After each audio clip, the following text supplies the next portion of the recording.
xUnit has over 30 different assert methods, but most developers only use a few. Stick around as I'll teach you some of the basic assert methods. We're going to be writing xUnit tests based on this getRating method.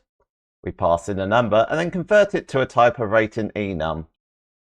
In this first test, we're going to ensure that any number between 7 and 10 returns a great rating enum. In this unit test, we're passing in those ratings as parameters and they're going into our test method. So we're going to call the rating helper.getRating. We'll pass in the rating parameter. Now our first assert method is going to be true, and we can say that the act equals rating enum.great. The opposite to true is false, and we're going to be using that assert method in this unit test.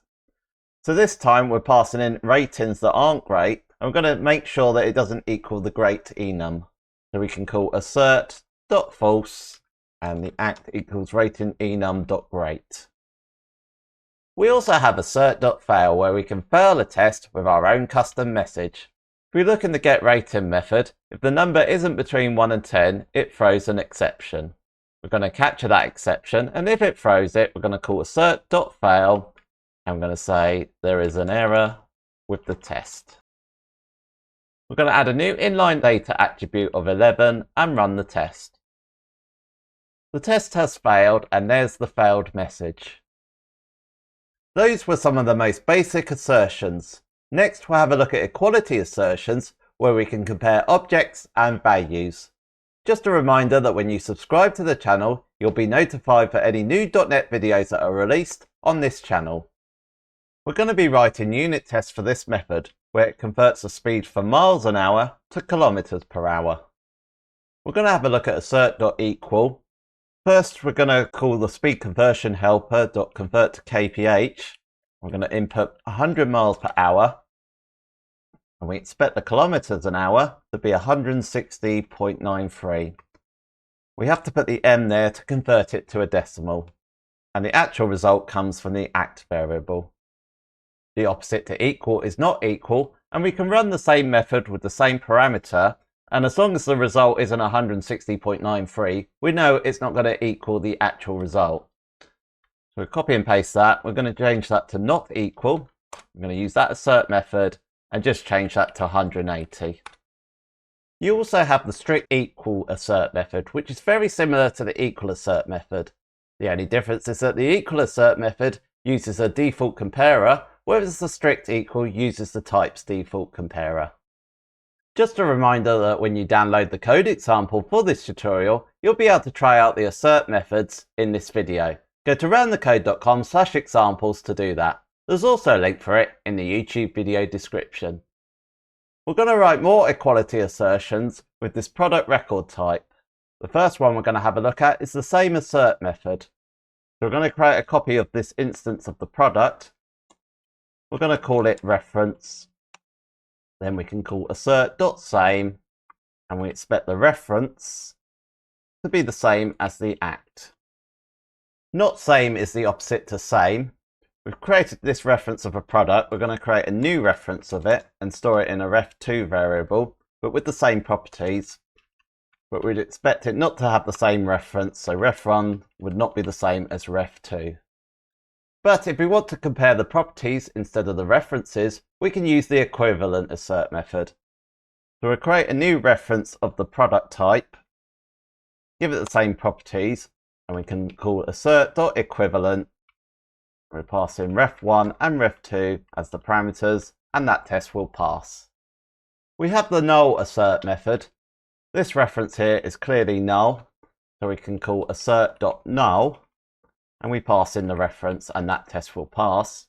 The opposite to that is not null. We've created a new reference here, so we can just say Assert.NotNull and pass in the reference. And once again, that test will pass.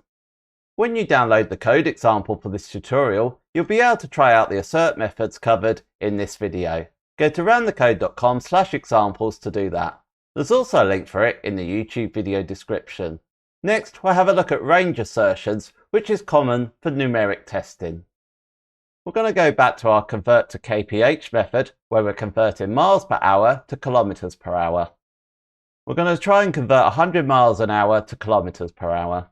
Now we know that the value is 160.93 when we looked at it earlier in the video. We're going to then call the Assert.InRange, and we expect the value to be in between 160 and 180. And because 160.93 is between these ranges, it's going to pass this test. The opposite to that is NotInRange. So we'll call the same method with the same parameter. This time we're going to call the NotInRange assert method, and we know that the value returned is not going to be between 180 and 200, and that will pass. xUnit provides a number of string assertions, ensuring validation on text output. Let's have a look at them. For the next test, we're going to use this getRating method that we used earlier. If we have a look at this test, the ratings we are being passed through are 4 and 9. 4 represents a rating of good, whereas 9 represents a rating of great. Both start with a G, so we can use the StartsWith assert method. We call Assert.StartsWith, capital G, and we convert the act to a string. We can also do EndsWith as well. In this test, we're passing in a rating of 8 and 9. Both of these are great. They both end with AT, so we can do that as an assert method. So we call Assert.EndsWith, AT, and then we convert the act to a string. We've also got the contains assert method. We're going to run the same test as we did just now. We can call Assert.Contains, and because the rating is great, we know it contains REA, and we convert the act to a string. We can also do matches on regular expressions. So we're passing in a rating of 1, 4, and 6. 1 represents poor, whereas 4 and 6 represents good. They're both 4 letters, so we can write a regular expression based on that. So we call Assert.Matches, and we say that it contains 4 letters, and convert the act to a string. The opposite to that is DoesNotMatch, and we're going to check it for numeric values. So we call Assert.DoesNotMatch, and we do a similar regular expression, but we'll change it to numbers and pass in the act. We've written a number of test methods in this tutorial. Are they all going to pass? They've all passed apart from this one. This is the one where we called Assert.Fail and added our own custom message. That is a good range of xUnit assert methods that can be used in all different types of tests, but we've only really covered around half of the xUnit assert methods available. If you want to know what the other ones are, watch this video next. To download the code example for this tutorial, go to roundthecode.com/examples. There's also a link for it in the YouTube video description. Leave any comments that you have about xUnit and assert methods, and I'll see you on the next video.